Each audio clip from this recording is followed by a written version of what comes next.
Welcome back to another FPL Best Wildcard Team, and I'm going to try to navigate double game week 34 and 37 with the same wildcard, but depending on your strategy, a few changes could be made, and I have discussed this in the previous editions of the Best Wildcard Team. Check out the transfer tips video and podcast, and also the team selection, which will be coming out very soon. And of course, join me on Saturday for the deadline stream. There's a lot of FPL and UCL fantasy content headed your way. We have Champions League quarterfinal action next week as well for the second leg in match day 10. So be sure to tune in for all of that by subscribing to the channel. We're very close to getting 23,000 subscribers. Let's get this video to the 200 likes, and check out all the other links in the description below, such as my Twitter and Instagram, DylanRCM, the Discord server, Patreon, join as a channel member, and also check out Drafthound, Spotify, and Amazon Music. Leave a 5-star review on those podcasts. But without further ado, let's jump straight into it.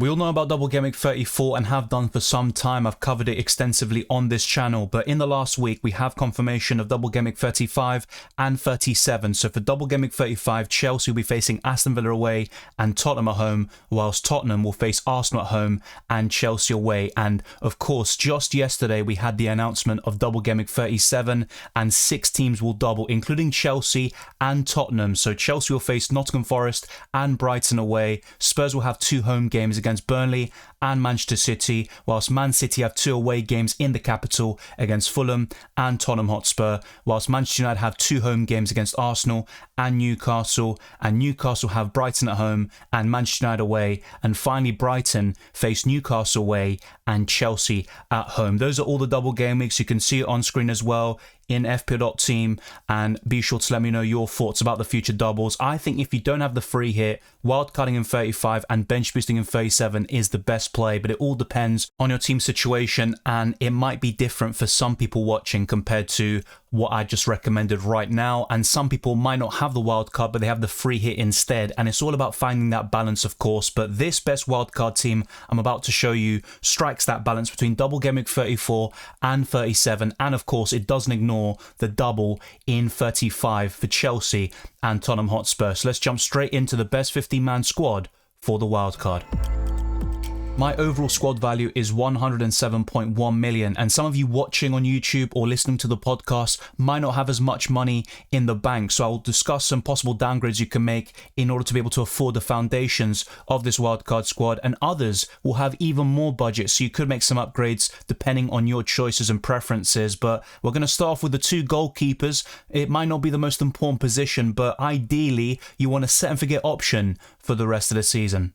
On the wildcard, I consider going for a goalkeeper that doubles in 34, and I think David Raya is the best option. You do have Kelleher, but I think Alisson will start one of those games in game week 34. He's also back in training already. You've also got Pickford, Neto. They're decent options, but David Raya plays for an even better team and defence, and Arsenal have been very reliable this season. I don't even mind doubling up on the Gunners defensively until the end of the season, even if you're looking to bench boost in game week 37 when they face Manchester United away from home. The fixtures are tough for Arsenal in my opinion, but both home and away against the likes of Brighton or Manchester City, they've been keeping clean sheets and playing some very good football in the process. Now, the second goalkeeper I'm going for is quite a cheap option. If you do have enough money, I would recommend Onana, and I know going for Ryan Onana might seem a bit too much in this goalkeeper position, but that would be the ideal goalkeeper pairing. But with my budget and what I'm looking to go for in the outfield positions, I would consider going for Dubravka, who got 9 points in game week 32, and it's about time he delivered. But do I trust him in the long term?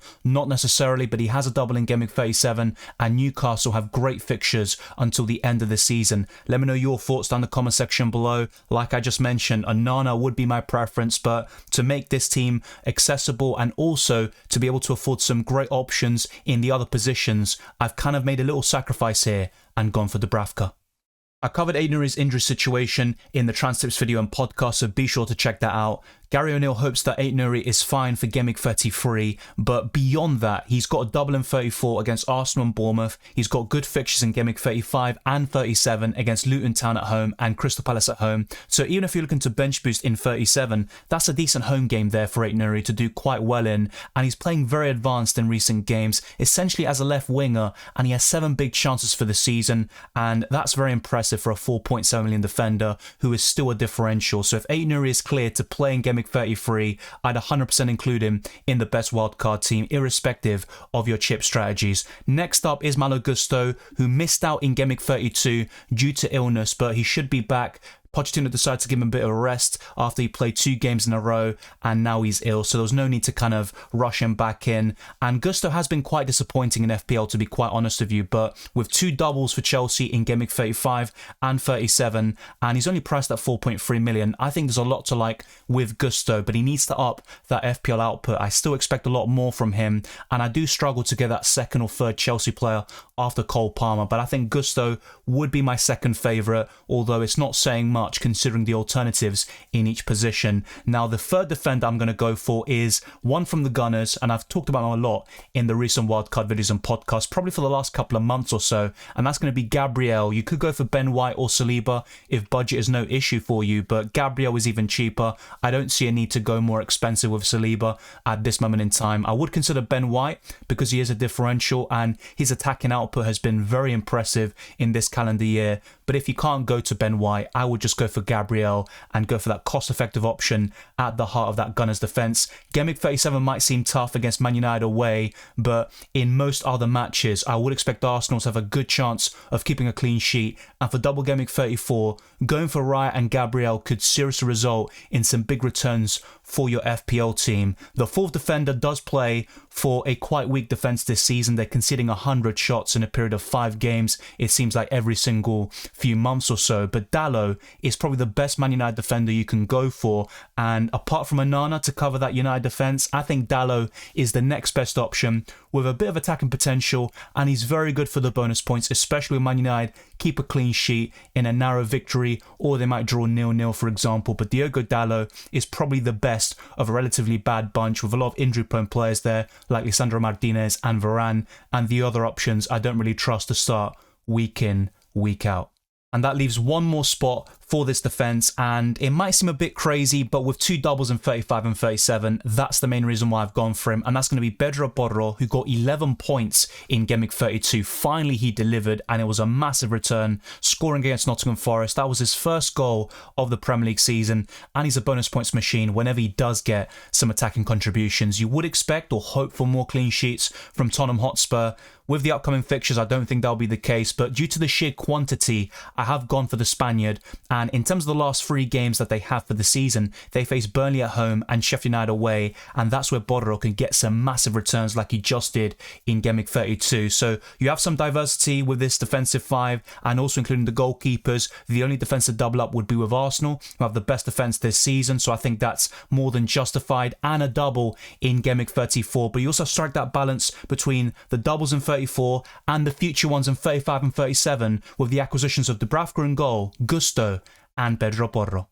Saka's played for a lot of injuries and minor niggles. He came off against Manchester City with that problem, missed out against Luton Town at home as a result and was rested, but he played against Bayern Munich, he scored in that game, and the same goes for Brighton in Game Week 32, and I expect a lot of things from Saka. You could consider a differential like Kai Havertz, who's been in incredible form since February in terms of goal output, and not only that, he's been performing quite well since November, so there's a lot to like with going for differentials like Havertz or Odegaard, but I still think Saka is the best of the bunch, but you might argue he's a sell around Game Week 35 or 37, depending on if you're bench boosting or not in double Game Week 37, and also on what your future transfer plans are and what your main targets are going to be in the midfield. But Saka is still one of the best midfielders in the game for me, despite Arsenal having poorer fixtures than Liverpool and Manchester City. And speaking of which, I'd still go for Mohamed Salah, there's no doubt about it, but if you are looking to bench boost in Game Week 37, I think Salah is the one to sacrifice in Game Week 35 to build that 50-man squad and also potentially make some upgrades. So in the forward line, you can go for an Isak instead of Manice. That could be very crucial in the future double game weeks as well. And the second midfielder I'm going for to cover that Liverpool attack will be none other than Luis Diaz, who has been incredible in the last couple of weeks. And in this calendar year, he's been Liverpool's best midfielder from an FPL perspective. So I would recommend this midfield double up. I know McAllister is also quite tempting, but as I covered in the Transits video and podcast, only 7 shots in the box and 7 shots on target. Some very poor underlying numbers, whilst Diaz has 80 shots for the campaign. And I just think his returns are more sustainable than McAllister. The fourth midfielder is very simple. He has 2 doubles in Gameweek 35 and 37, some good fixtures in between and incredible form. He has game-breaking value. I think Cole Palmer is essential. If you don't have him already, what are you waiting for? Even if you play FPL in a different way and like going for differentials, there are still certain picks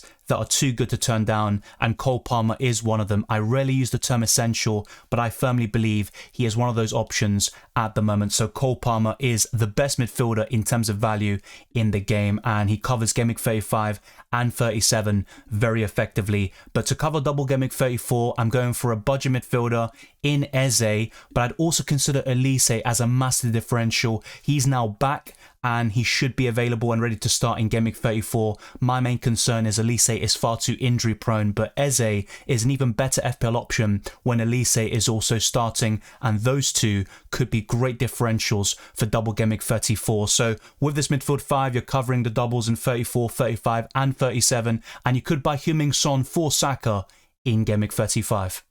There's no denying that Solanke is a very short-term punt, but I'll show you later on using FPL Team some transfer plans for every single game week until the end of the season, so you can navigate every single double coming up in the best way possible using this wildcard team for Game Week 33. And Solanke has a decent fixture this week against Man United at home and a decent double in Game Week 34. After that, I would argue he's a sell, but you could even possibly keep him against Brighton at home in Game Week 35 too. Now, as the budget forward, I think Manice is still a decent option, but looking at double Game Week 34, I would go for Mateta, who is also in very impressive form. He scored against Manchester City in just a couple of minutes, and he's been very consistent recently. Doubling up on Crystal Palace's attack might be a bit off-putting, but you would start to sell one of them around Game Week 35 or 36, and you don't need to keep them for the rest of the season. It's really a 2-game week punt. It's not great for this week, that's for sure, but for the double in 34, I think those are some really impressive games against Newcastle and West Ham.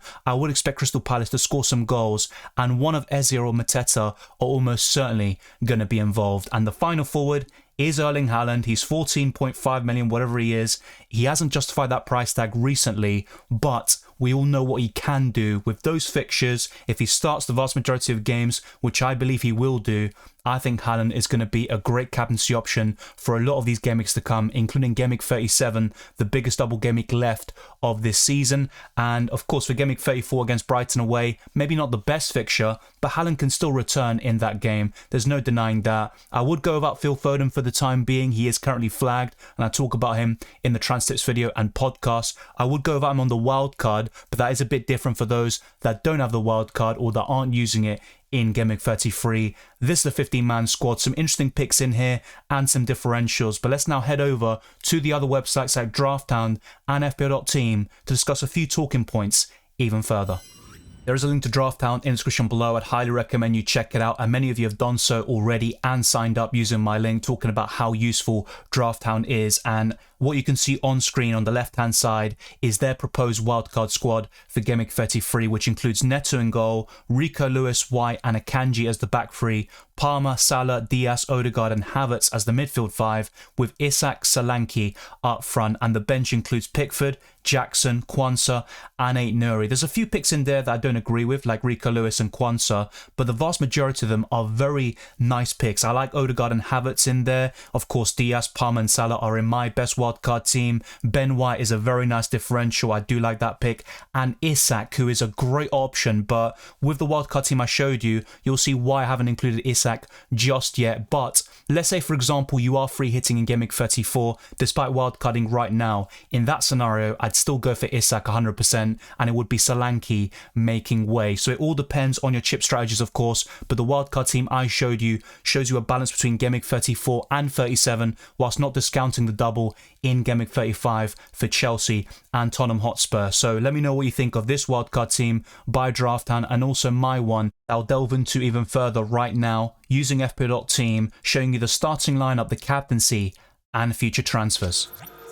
In goal, I'd go for David Raya at home to Aston Villa and go for a back four of Ait-Nouri if he's fit, Gusto, Gabriel and Diogo Dalot. Diaz, Palmer, Salah and Saka would complete the midfield with Haaland and Solanke up front, and the bench would include Dubravka, Pedro Porro, Eze and Mateta, and the expected points is 64.2. In double game week 34, we'd have a very solid base with 9 doublers, and the 2 single game week players in Dalot and Haaland are also very impressive, and I think they could do very well in that double game week. So Raya will be in goal there against Wolves away and Chelsea at home. You've also got Gabriel to double up on that Arsenal defence. Aït-Nouri with those 2 home games against Arsenal and Bournemouth. Diogo Dalot at home to Sheffield United. Diaz and Salah facing Fulham away and Everton away. Bukayo Saka facing Wolves away and Chelsea at home. And then you've got 2 Crystal Palace attackers in Eze and Mateta facing West Ham and Newcastle at home. Solanke against Aston Villa away and Wolves away. And finally Erling Haaland away to Brighton with Dubravka, Palmer, Gusto and Pedro Porro on the bench. Now Palmer has scored twice in 2 games against Arsenal in the Community Shield and also against Arsenal in the Premier League in that 2-2 draw, but I do think Palmer is worth benching in game week 34, and that's about it. I wouldn't consider benching him in any other game week this season, and you could still start him and get some returns in the process if you decide to go for him in double game week 34. There's no denying that. I would captain Salah with Saka as the vice. I think that looks pretty solid. You would roll the transfer in double game week 34, and for double game week 35, you can buy Maddison and Heung-min Son for Saka and Salah. It's not ideal to make those sort of moves, but I think it's worth it in terms of quantity of fixtures. And of course, you don't have to make these exact transfers, but it does provide you a template and a guide for navigating future double game weeks as well. The expected points is 74.6. You can go for Dubravka at home to Sheffield United. Aït-Nouri, Dalot, Gusto and Pedro Porro, 2 double game week defenders, Palmer, Maddison and Son, and I would captain Palmer in double game week 35. Diaz away to West Ham isn't too shabby, and to be honest, you could actually keep Saka instead of Diaz. I think that would be an even better move now looking at it retrospectively. So you can still keep Saka away to Tottenham and instead sell Luis Diaz. You've got Haaland and Solanke up front, and the bench also speaks for itself. Eze and Mateta could do well against Fulham, so it's up to you if you want to start one of these players, even Gabriel on the bench. And for game week 36, you can take a -4 hit, go for Raya in goal at home to Bournemouth, Dalot, Gusto and Gabriel as the back 3, Palmer, Son, Saka and Gordon as the midfield 4, with Mateta, Haaland and Isak up front. So Isak would come in, as well as Anthony Gordon in preparation for double game week 37, and you could even captain Erling Haaland. It's completely up to you, or Saka, who would be very tempting indeed. And the bench would include Dubravka, Aït-Nouri, Maddison and Pedro Porro. You'd probably put Aït-Nouri last on the bench there. And if we then go to double game week 37 with another -4 hit, you can get to 13 doublers or 12 doublers, and you can go for 3 decent single game week options in Gabriel, Raya and Aït-Nouri, and that's where certain picks could maybe vary depending on your personal preference and your chip strategies. But that is a very impressive squad with 127.2 expected points, and it would only require a hit or 2, and I would only do those hits if you are bench boosting in 37 or if you have the bench boost at all. If you don't take any hits whatsoever. It's not even necessary. You just need a good starting 11 and that's about it. So let me know down in the comment section below if you still have the bench boost available, and would you take some of the hits I proposed with these transfer plans. Then of course finally for game week 38 we would have this solid team as well, with Raya in goal at home to Everton, Gabriel, Gusto and Pedro Porro as the back 3, Palmer, Son, Gross, Maddison and Saka as the midfield 5,